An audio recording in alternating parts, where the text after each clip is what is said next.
Hi everyone, I'm Amy Morgan. And I'm Anna Esson. We work at the Centre for Society and Mental Health at King's College London and are collaborators on the TIDES study, which stands for Tackling Inequalities and Discrimination Experiences in Health Services. Today we are going to be talking about the interviews we have conducted with NHS staff and how this data has been analysed using qualitative analysis. In the TIDES team, we use different research methods to learn about discrimination.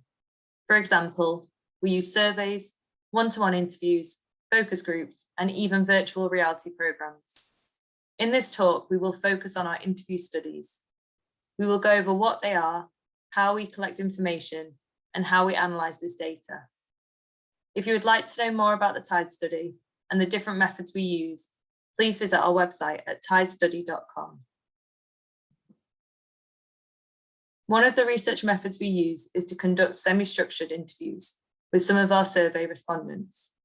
This means that we followed up with people who had answered the survey and asked them more open-ended questions about their experiences of witnessing and experiencing discrimination. This helps us to better understand what impact these experiences have on inequalities in health services. We asked participants questions about their work environment, witnessing and experiencing discrimination, reporting discrimination, the impact of discrimination on health service use, and training available on discrimination and bullying.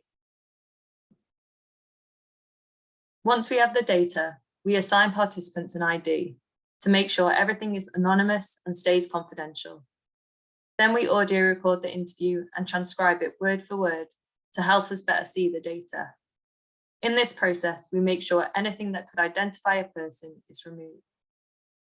Once the data is ready, we upload it to a data management software and analyse it. In this case, we use thematic analysis, which we will discuss today. Thematic analysis is a method used to analyze qualitative data. It is inductive, which means we build themes that are based on the data and the ideas come directly from what we're hearing. Thematic analysis is a method that's used to identify, analyze, and report patterns. It's flexible, so it can address a broad range of research questions and topics. We analyze what is said and not how it's said, and then use this to generate themes. In thematic analysis, the idea is to move from data to meaning. There's a few steps in doing this, even though it's not a one-way process. First, we organize and familiarize ourselves with the data. This means reading through transcripts and listening to audio clips of the recording several times, as well as writing notes and summarizing thoughts about what we thought the data said and how it's relevant to the research question. The next step is to give text meaning. This is called coding. Once things are coded, we can identify and interpret patterns to establish themes. And once this is done, we can start to tell a story. Coding is an action where we identify a piece of text in the document that represents an idea or a concept. Once we identify this idea, we give it a name or a code that represents it. Every time we come across a piece of text that represents the same idea, we label it with the same code. Coding is like tagging or labeling a part of the data. We create new codes as we go along until there's no more codes that we can create.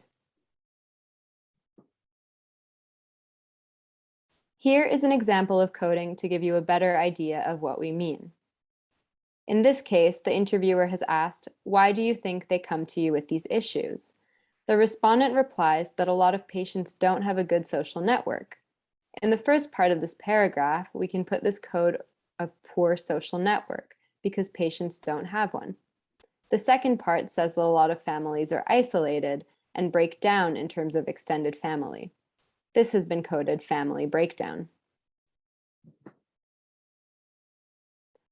After assigning codes, the next step is to move to themes and grouping together all the codes which represent a pattern or regularity. Themes are coherent and meaningful patterns that we find in the data. This involves finding and understanding relationships between codes through identifying similarities and differences, and thinking about why this might be the case. If we take the same example as before, we can see how we've generated themes. Here, the first paragraph has been grouped together into limited social support. The researcher has grouped poor social network, isolation, family breakdown, and loss of social support into the theme of having limited social support. It's important to discuss themes with the research team to check that they make sense and that we haven't missed something meaningful about the data. Do the themes and the links between them start to tell a convincing story?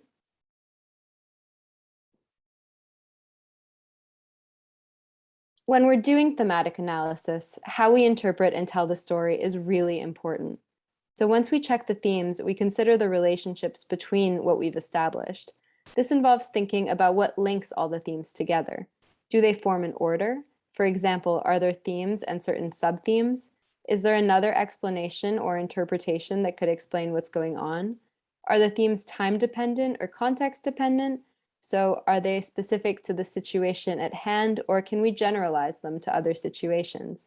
And finally, we always consider the who, how, and the why. How does everything make sense together? This allows us to tell the story of our data and start sharing our findings in order to make a difference with our research.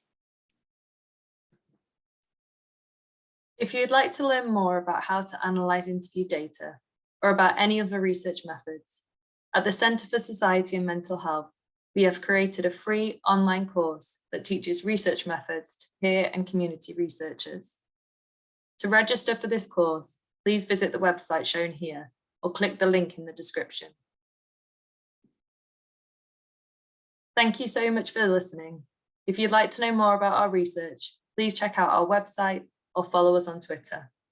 If you'd like to get in touch to ask us a question or tell us about your experiences, email us at tides@kcl.ac.uk. Thank you.